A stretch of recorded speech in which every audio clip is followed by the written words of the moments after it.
Незважаючи на хороші оцінки критиків про гру Medium, я часто бачу більше негативної думки від гравців про цю гру. Багато хто з них посилається на той факт, що гра заявлена як горор, але за фактом сильно не дотягує до цього жанру. Нарешті я пройшов цю гру і готовий дати тобі свою відповідь на запитання, що не так з Medium. Перша проблема, яка наразі є доволі поширеною, це очікування та реальність. Проблема в тому, що більшість гравців сильно піднімали гра до свого очікування, але не без допомоги розробника, який постійно робив акцент в рекламі на моторошну складову гри. Тому по факту на релізі те, що ми отримали, не відповідало картинці, яку ми собі малювали в голові. Так, сказати, що Medium гра жахів неможливо.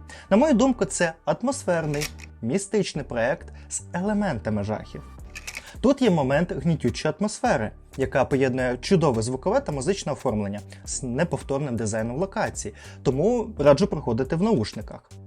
Тут є скримери та моменти ігрового процесу, які дадуть тобі трохи адреналіну. Але все це йде на задній план, тому що Medium не поверхнева гра. В цьому проєкті втілені непоганий сюжет, цікава концепція двох світів та їх механіка взаємодії.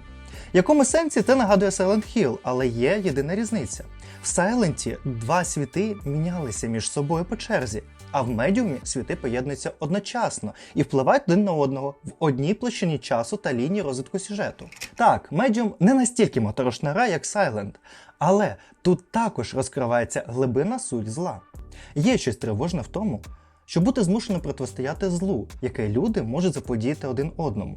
І усвідомити, як жахливі акти сексуального насильства, етнорелігійної дискримінації та фізичного насильства призводять до єдиної травми. Наслідки таких дій можуть роками гнити в серцях і розумах жертв. Ця тривожна правда часто замовчується. Саме The Medium знаходить основу для своєї історії, яка залишає незабутні враження. Друга проблема – це оптимізація гри. Це є фактом, що, на жаль, гра просідає в деяких моментах. Цю проблему не вирішує оновлення драйверів та не виправить ваше круте залізо в компі. Але треба розуміти той факт, що архітектура гри доволі складна, так як одночасно формуються дві локації, тобто два світи, в яких ви граєте одночасно. Це та ситуація, коли ви можете сидіти на двох стільцях в двох світах. Але для більшої частини гравців оптимізація була поганим фактором, який відвернув їх від проходження гри.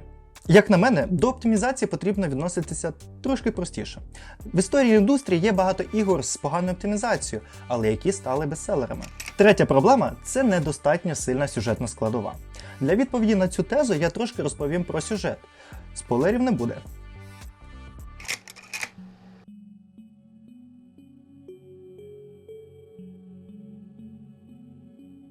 У The Medium ви граєте за Маріану, могутню ясновидицю, яка подорожує на курорт Ніва. Вона відправляється туди на пошуки Томаса, чоловіка, який залишає їй дивне повідомлення, вказуючи знайти його та допомогти йому, обіцяючи, що він у відповідь дасть нам відповіді про минуле нашої героїні.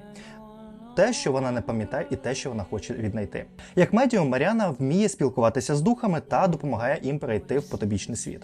І цю навичку вона розвинула, працюючи в похоронному бюро свого прийомного батька. З цією метою медіум розгортається на двох площинах існування – нормальному світі та духовному світі. Останній з який діє як спотворене відображення першого. Так, можливо, це дуже банально.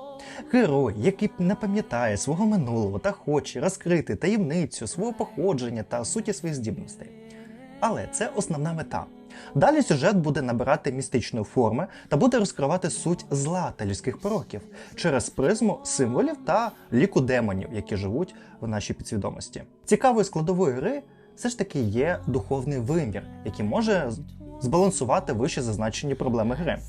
Духовний світ – це кошмарне пекло, де двері зроблені з людської шкіри, яку потрібно повільно розрізати іржавим ножем, а мешканці або жахливі істоти, або моторошні душі у масках. Навіть Маріанна набуває нового вигляду під час навігації світом духів. Рукав її куртки і штани стають потертими, ніби ця її версія є неповною. Але ці два зображення світу не є чорно-білими протилежностями. Натомість у грі стверджується, що вони існують як дзеркала один одного. Один демонструє буквально те, на що інший лише натякає. І через це спільне вікно в обидві перспективи The Medium може досліджувати травми своїх персонажів за допомогою розгадування головоломок і загадок. Досліджуючи курорт Ніва в пошуках Томаса, ви натрапите на сфери, де емоційні залишки світу настільки сильні, що Маріан змушена перетинати простір як і в реальному, так і в духовному плані.